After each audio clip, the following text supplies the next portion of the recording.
রাত্রি বন্ধুরা চলে এলাম রাতের খাওয়া দাওয়া নিয়ে। তো আজকে রাতে কী কী রান্না করেছি তোমাদেরকে দেখাই চলো।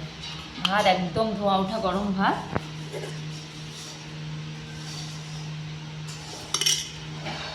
তার সাথে করেছি মুসুর ডালকে সেদ্ধ করে পেঁয়াজ কাঁচা লঙ্কা কাঁচা তেল দিয়ে মেখেছি ওটা। আর করেছি পটল আলু সয়াবিন একটা তরকারি করেছি। এই যে পটল আলু সয়াবিন দিয়ে টমেটো পেঁয়াজ টাজ বেটে রাত্রি দিয়ে তরকারিটা করেছি আজকে।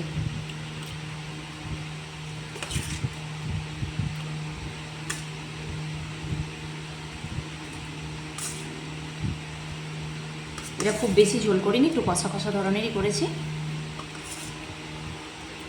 সাথে করেছি একটা ডিমের অমলেট। এই হলো রাত্রির মেনু। তো বন্ধুরা তোমাদের কার কার মেনুটা পছন্দ হয়েছে অবশ্যই কমেন্ট করে জানাবে। ফেসবুকে ফলো করে ইউটিউবে সাবস্ক্রাইব করে আমার পাশে থাকবে।